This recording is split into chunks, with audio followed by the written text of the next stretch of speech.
हरदास जी द्वारा नाम महात्म्य। शोक और मोह का कारण है प्राणियों में विभिन्न भावों का अध्यारोपण। जब मनुष्य एक को तो अपना सुख देने वाला प्यारा सुहृद समझता है और दूसरे को दुख देने वाला शत्रु समझकर उससे द्वेष करने लगता है, तब उसके हृदय में शोक और मोह का उदय होना अवश्यंभावी है। जिस समय सभी प्राणियों में वह उसी एक अखंड सत्ता का अनुभव करने लगता है। जब प्राणी मात्र को प्रभु का पुत्र समझकर सबको महान भाव से प्यार करने लगेगा, तब उस साधक के हृदय में मोह और शोक का नाम भी न रहेगा। वह सदा प्रसन्न होकर भगवत नामों का ही स्मरण चिंतन करता रहेगा। उसके लिए ना तो कोई संसार में शत्रु होगा न मित्र। वे सभी को अपने प्रियतम की प्यारी संतान समझकर भाई के नाते से जीव मात्र की वंदना करेगा और उसे भी कोई क्लेश न पहुंचा सकेगा। उसके सामने आने पर विषधर सर्प भी अपना स्वभाव छोड़ देगा। भगवत नाम का महात्म्य ही ऐसा है। महात्मा हरदास जी हुलिया के पास ही पुण्य सलिला मां जाह्नवी के किनारे पर एक गुफा बनाकर उसमें रहते थे। उनकी ख्याति दूर दूर तक फैल गई थी। नित्य प्रति वहां सैकड़ों आदमी इनके दर्शन के लिए तथा गंगा स्नान के निमित्त इनके आश्रम के निकट आया करते थे। जो भी मनुष्य इनकी गुफा के समीप जाता, उसके शरीर में एक प्रकार की खुजली सी होने लगती। लोगों को इसका कुछ भी कारण मालूम न हो सका। उस स्थान में पहुंचने पर चित्त में शांति तो सभी की होती, किंतु वे खुजली से घबरा जाते। लोग इस विषय में भांति भांति के अनुमान लगाने लगे। होते होते बात सर्वत्र फैल गई। बहुत से चिकित्सकों ने वहां की जलवायु का निदान किया। अंत में सभी ने कहा, यहाँ जरूर कोई महाविषधर सर्प रहता है। न जाने हरदास जी कैसे अभी तक बचे हुए हैं। उसके श्वास से ही मनुष्य की मृत्यु हो सकती है। वह कहीं बहुत भीतर रहकर श्वास लेता है।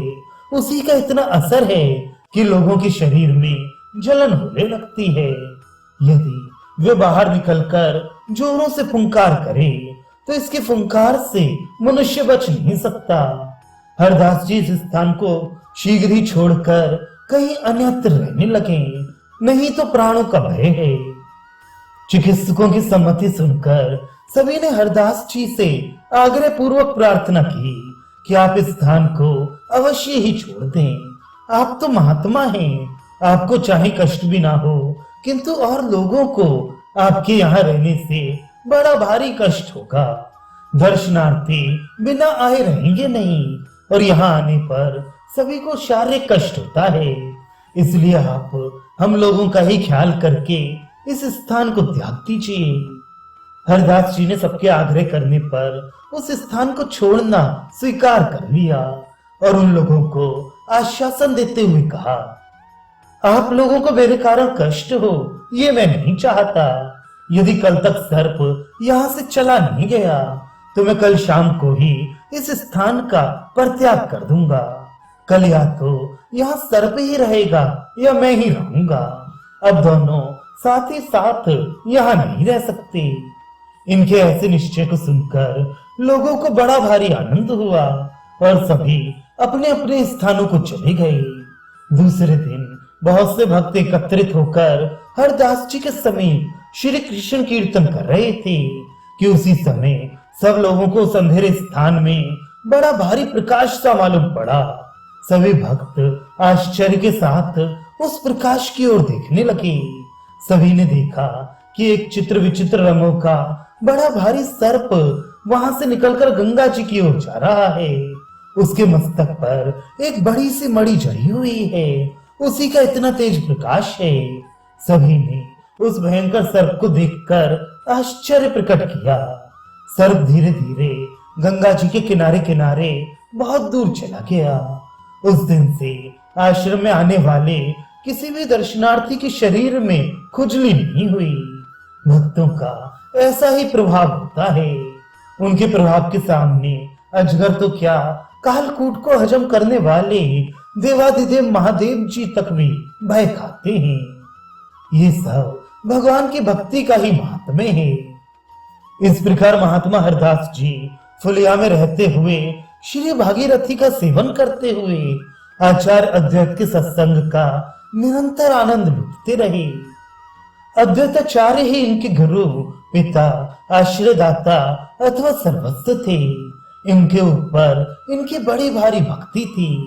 जिस दिन महाप्रभु का जन्म नवद्वीप में हुआ था, उस दिन आचार्य के साथ ये आनंद में विभोर होकर नृत्य कर रहे थे। आचार्य का कहना था कि जगन्नाथ तनय कालांतर में गौरांग रूप से जनोद्धार तथा संपूर्ण देश में श्री कृष्ण कीर्तन का प्रचार करेंगे। आचार्य के वचनों पर हरदास जी को पूर्ण विश्वास था, इसलिए वे भी गौरांग के प्रकाश की प्रतीक्षा में निरंतर श्री कृष्ण संकीर्तन करते हुए काल यापन करने लगे। उस समय सप्तग्राम में हिरण्य और गोवर्धन मजूमदार नामक दो धनिक जमींदार भाई निवास करते थे। उनके कुल पुरोहित परम वैष्णव शास्त्रवेत्ता पंडित बलराम आचार्य थे।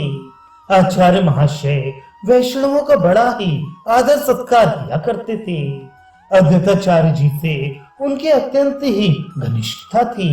दोनों ही विद्वान थे, कुलीन थे, भगवत भक्त और देश काल के मर्मज्ञ थे। इसी कारण हरदास जी भी कभी कभी सप्तग्राम में जाकर बलराम आचार्य के यहाँ रहते थे। आचार्य इनकी नाम निष्ठा और भगवत भक्ति देखकर बड़े ही प्रसन्न होते और सदा इन्हें पुत्र की भांति प्यार किया करते थे। गोवर्धन मजूमदार के पुत्र रघुनाथ दास जब पढ़ने के लिए आचार्य के यहाँ आते थे तो हरदास जी को सदा नाम जप करते ही पाते, इसलिए वे मन ही मन इनके प्रति बड़ी श्रद्धा रखने लगे। एक दिन आचार्य इन्हें मजूमदार जी की सभा में ले गए। मजूमदार महाशय अपने कुलगुरु के चरणों में अत्यंत ही श्रद्धा रखते थे। वैष्णव भक्तों का भी यथेष्ट आदर करते थे। अपने कुलगुरु के साथ हरदास जी को आया देखकर हिरण्य और गोवर्धन दोनों भाइयों ने आचार्य के सहित हरदास जी की उठकर अभ्यर्चना की और शिष्टाचार प्रकट करते हुए उन्हें बैठने के लिए सुंदर आसन दिया। हरदास जी बिना रुके जोरों से इसी मंत्र का जाप कर रहे थे। हरे राम राम राम हरे हरे, हरे कृष्ण कृष्ण कृष्ण हरे हरे। सभा के सभी लोग समरभ भाव से इन्हीं की ओर एकटक भाव से देख रहे थे। इनके निरंतर के नाम जप को देखकर उन दोनों जमींदार भाइयों को इनके प्रति स्वाभाविक ही बड़ी भारी श्रद्धा हो गई। उनके दरबार में बहुत से और भी पंडित बैठे हुए थे। भगवत नाम जप का प्रसंग आने पर पंडितों ने नम्रता के साथ पूछा, भगवत नाम जप का अंतिम फल क्या है? इससे किस प्रकार की सुख की प्राप्ति होती है? क्या हरिनाम स्मरण से सभी दुखों का अत्यंत अभाव हो सकता है? क्या केवल नाम जप से ही मोक्ष मिल सकता है? हरदास जी ने नम्रता पूर्वक हाथ जोड़े हुए पंडितों को उत्तर दिया, महान भावों, आप शास्त्रज्ञ हैं, धर्म के मर्म को भली भांति जानते हैं। आपने सभी ग्रंथों तथा वैष्णव शास्त्रों का अध्ययन किया है। मैं आपके सामने कह ही क्या सकता हूँ, किंतु भगवत नाम के महात्म्य से आत्मा में सुख मिलता है, इसलिए कुछ कहने का साहस करता हूँ। भगवत नाम का सर्वश्रेष्ठ फल यही है कि इसके जप से हृदय में एक प्रकार की अपूर्व प्रसन्नता प्रकट होती है। उस प्रसन्नता जय सुख का आस्वादन करते रहना ही भगवत नाम का सर्वश्रेष्ठ और सर्वोत्तम फल है। भगवत नाम का जप करने वाला साधक मोक्ष या दुखों के अत्यंत अभाव की इच्छा ही नहीं करता। वह सगुण निर्गुण दोनों के ही चक्कर से दूर रहता है। उसका तो अंतिम ध्येय भगवत नाम का जप ही होता है। कहीं भी रहें, कैसी परिस्थिति में रहें, कोई भी योनि मिले, निरंतर भगवत नाम का स्मरण बना रहे, क्षणभर को भी भगवत नाम से पृथक ना हो। यही नाम जप के साधक का अंतिम लक्ष्य है। भगवत नाम के साधक का साध्य और साधन भगवत नाम ही है। भगवत नाम से वे किसी अन्य प्रकार के फल की इच्छा नहीं रखता। मैं तो इतना ही जानता हूँ, इससे अधिक यदि आप कुछ और जानते हो तो मुझे बताएं। इनकी ऐसी युक्ति युक्त और सार गर्भित मधुर वाणी को सुनकर सभी को परम प्रसन्नता हुई। उसी सभा में गोपाल चंद्र चक्रवर्ती नाम का इन्हीं जमींदार का एक कर्मचारी बैठा था। वह बड़ा तार्किक था। उसने हरदास की बात का खंडन करते हुए कहा, ये तो सब भावुकता की बातें हैं। जो पढ़ लिख नहीं सकते वे ही इस प्रकार जोरों से नाम लेते फिरते हैं। यथार्थ ज्ञान तो शास्त्रों के अध्ययन से ही होता है। भगवत नाम से कहीं दुखों का नाश थोड़ी ही हो सकता है। शास्त्रों में जो कहीं कहीं नाम की इतनी प्रशंसा लगती है वह केवल अर्थवाद है, यथार्थवाद तो दूसरी ही है। हरदास जी ने कुछ जोर देते हुए कहा, भगवत नाम में जो अर्थवाद का अध्यारोप करते हैं वे शुष्क तर्कित हैं। वे भगवत नाम के महात्म्य को समझ ही नहीं सकते। भगवत नाम में अर्थवाद हो ही नहीं सकता। इधर गोपाल चंद्र चक्रवर्ती ने भी अपनी बात पर जोर देते हुए कहा, ये मूर्खों को बहकाने की बातें हैं। अजामिल जैसा पापी पुत्र का नारायण नाम लेते ही तर गया। क्या घटघट व्यापी भगवान इतना भी नहीं समझ सकते थे कि इसने अपने पुत्र को बुलाया है? ये अर्थवाद नहीं तो क्या है? हरदास जी ने कहा, इसे अर्थवाद कहने वाले स्वयं अनर्थवादी हैं, उनसे मैं कुछ नहीं कह सकता। जोश में आकर गोपाल चक्रवर्ती ने कहा, यदि भगवत नाम स्मरण करने से मनुष्य की नीचता जाती रहे तो मैं अपनी नाक कटा लूं। हरदास जी ने भी जोश में आकर कहा, यदि भगवत नाम के जप से नीचताओं का जड़ मूल से नाश ना हो जाए तो मैं अपने नाक कान दोनों ही काटने के लिए तैयार हूं। बात को बहुत बढ़ते देखकर लोगों ने दोनों को ही शांत कर दिया। जमींदार उस आदमी से बहुत असंतुष्ट हुए। उसे वैष्णव अपराधी और भगवत नाम विमुख समझकर जमींदार ने उसे नौकरी से पृथक कर दिया। सुनते हैं कि कालांतर में उसकी नाक सचमुच कट गई। इसी प्रकार की एक दूसरी घटना हरि नदी नामक ग्राम में हुई। हरि नदी नामक ग्राम के एक पंडित मानी अहंकारी ब्राह्मण को अपने शास्त्र ज्ञान का बड़ा गर्व था। हरदास जी चलते फिरते उठते बैठते उच्च स्वर से हरे राम राम राम हरे हरे, हरे कृष्ण कृष्ण कृष्ण हरे हरे इस महामंत्र का सदा जप करते रहते थे। इन्हें मुसलमान और महामंत्र का अनाधिकारी समझकर उसने इनसे पूछा, मुसलमान के लिए इस उपनिषद के मंत्र का जाप करना कहाँ लिखा है? ये तुम्हारी अनधिकार चेष्टा है। और जो तुम्हें भगवत भक्त कहकर तुम्हारी पूजा करते हैं वे भी पाप करते हैं। शास्त्र में लिखा है, जहाँ अपूज्य लोगों की पूजा होती है और पूज्य लोगों की उपेक्षा की जाती है वहां दुर्भिक्ष, मरण, भय और दारिद्र्य ये बातें होती हैं। इसलिए तुम इस अशास्त्रीय कार्य को छोड़ दो। तुम्हारे ऐसे आचरणों से देश में दुर्भिक्ष पड़ जाएगा। हरदास जी ने बड़ी ही नम्रता से कहा, विप्रवर, मैं नीच पुरुष भला शास्त्रों का मर्म क्या जानूं, किंतु आप जैसे विद्वानों के ही मुख से ये सुना है कि चाहे वेद शास्त्रों के अध्ययन का द्विजातियों के अतिरिक्त किसी को अधिकार ना हो, किंतु भगवत नाम तो किरात, हूड़, आंध्र, पुलिंद, पुलकस, आभीर, कंक, यवन तथा खस आदि जितने भी पापी योनि और जंगली जाति हैं सभी को पावन बनाने वाला है। भगवत नाम का अधिकार तो सभी को समान रूप से है। हरदास जी के इस शास्त्र सम्मत उत्तर को सुनकर ब्राह्मण ने पूछा, खैर भगवत नाम का अधिकार सबको भले ही हो, किंतु मंत्र का जप इस प्रकार जोर जोर करने से क्या लाभ है? शास्त्रों में मानसिक, उपांशु और वाचिक ये 3 प्रकार के जप बताए हैं, जिनमें वाचिक जप से सहस्त्र गुणा उपांशु जप श्रेष्ठ है। उपांशु जप से लक्ष गुणा मानसिक जप श्रेष्ठ है। तुम मन में जप करो, तुम्हारे इस जप को तो मानसिक, उपांशु अथवा वाचिक किसी प्रकार का भी जप नहीं कह सकते। यह तो बैखरी जप है जो अत्यंत ही नीच बताया गया है। हरदास जी ने उसी प्रकार नम्रता पूर्वक कहा, महाराज मैं स्वयं तो कुछ जानता नहीं, किंतु मैंने अपने गुरुदेव श्री अद्वैताचार्य जी के मुख से थोड़ा बहुत शास्त्र का रहस्य सुना है। आपने जो 3 प्रकार के जप बताए हैं और इनमें मानसिक जप को सर्वश्रेष्ठता दी है, वह तो उन मंत्रों के जप के लिए है जिनकी विधिवत गुरु के द्वारा दीक्षा लेकर शास्त्र की विधि के अनुसार केवल पवित्र अवस्था में ही सांगोपांग जप किया जाता है। ऐसे मंत्र गोप्य कहे जाते हैं, वे दूसरों के सामने प्रकट नहीं किए जाते। किंतु भगवत नाम के लिए तो शास्त्रों में कोई विधि ही नहीं बताई गई है।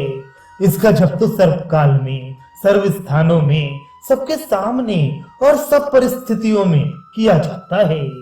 अन्य मंत्रों का चाहे धीरे धीरे जप का अधिक महात्म्य भले ही हो, किंतु भगवत नाम का महात्म्य तो जोरों से ही उच्चारण करने में बताया है। भगवत नाम का जितने ही जोरों से उच्चारण किया जाएगा उसका उतना ही अधिक महात्म्य होगा, क्योंकि धीरे धीरे नाम जप करने वाला तो अकेला अपने आप को ही पावन बना सकता है, किंतु उच्च स्वर से संकीर्तन करने वाला तो सुनने वाले जड़ चेतन सभी को पावन बनाता है। इनकी इस बात को सुनकर ब्राह्मण ने झुंझलाकर कहा, ये सब शास्त्रों के वाक्य अर्थवाद के नाम से पुकारे जाते हैं। लोगों की नाम जप और संकीर्तन में श्रद्धा हो, इसीलिए ऐसे ऐसे वाक्य कहीं कहीं कह दिए गए हैं। यथार्थ बात तो ये है कि बिना दैवी संपत्ति का आश्रय ग्रहण किए नाम जप से कुछ भी नहीं होने का। यदि नाम जपने से ही मनुष्य का उद्धार हो जाता तो फिर इतने शास्त्रों की रचना क्यों होती। हरदास जी ने उसी तरह नम्रता के साथ कहा, पंडित जी श्रद्धा होना ही तो कठिन है। यदि सचमुच में केवल भगवत नाम पर ही पूर्ण रूप से श्रद्धा जम जाए तो फिर शास्त्रों की आवश्यकता ही नहीं रहती। शास्त्रों में भी और क्या है, सर्वत्र भगवान पर श्रद्धा करो, ये ही वाक्य मिलते हैं। श्रद्धा विश्वास की पुष्टि करने के ही निमित्त शास्त्र हैं। आवेश में आकर ब्राह्मण ने कहा, यदि केवल भगवत नाम जप से ही सब कुछ हो जाए तो मैं अपने नाक कान दोनों कटवा लूंगा। हरदास जी ये कहते हुए चले गए कि यदि आपको विश्वास नहीं है तो ना सही, मैंने तो अपने विश्वास की बात आपसे कही है। सुनते हैं उस ब्राह्मण की पीनस रोग से नाक सड़ गई और वे गलगल कर गिर पड़ी। भगवत नाम विरोधी की जो भी दशा हो वही थोड़ी है। संपूर्ण दुखों का एकमात्र मूल कारण भगवत नाम से विमुख होना ही तो है। इस प्रकार महात्मा हरदास जी भगवत नाम का महात्म्य स्थापित करते हुए गंगा जी के किनारे निवास करने लगे। जब उन्होंने सुना कि नवद्वीप में उदय होकर गौरचंद्र अपनी शीतल और सुखमय कृपा किरणों से भक्तों के हृदयों को भक्ति रसामृत से सिंचन कर रहे हैं, तो ये भी उस निष्कलंक पूर्ण चंद्र की छत्र छाया में आकर नवद्वीप में रहने लगे। ये अद्वैताचार्य के कृपा पात्र तो पहले से ही थे, इसलिए इन्हें प्रभु के अंतरंग भक्त बनने में अधिक समय नहीं लगा। थोड़े ही दिनों में ये प्रभु के प्रधान कृपा पात्र भक्तों में गिने जाने लगे। इनकी भगवत नाम निष्ठा का सभी भक्त बड़ा आदर करते थे। प्रभु इन्हें बहुत अधिक चाहते थे। इन्होंने भी अपना सर्वस्व प्रभु के पाद पद्मों में समर्पित कर दिया था। इनकी प्रत्येक चेष्टा प्रभु की इच्छा अनुसार ही होती थी। ये भक्तों के साथ संकीर्तन में रात्रि रात्रि भर नृत्य करते रहते थे और नृत्य में बेसुध होकर गिर पड़ते थे। इस प्रकार श्रीवास पंडित का घर श्री कृष्ण संकीर्तन का प्रधान अड्डा बन गया। शाम होते ही सब भक्त एकत्रित हो जाते। भक्तों के एकत्रित हो जाने पर किवाड़ बंद कर दिए जाते और फिर संकीर्तन आरंभ होता। फिर चाहे कोई भी क्यों ना आए, किसी के लिए भी किवाड़ नहीं खुलते थे। इससे बहुत से आदमी निराश होकर लौट जाते और वे संकीर्तन के संबंध में भांति भांति के अपवाद फैलाते। इस प्रकार तो एक ओर सज्जन भक्त संकीर्तन के आनंद में परमानंद का रसास्वादन करने लगे और दूसरी ओर निंदक लोग संकीर्तन के प्रति बुरे भावों का प्रचार करते हुए अपनी आत्मा को कलुषित बनाने लगे।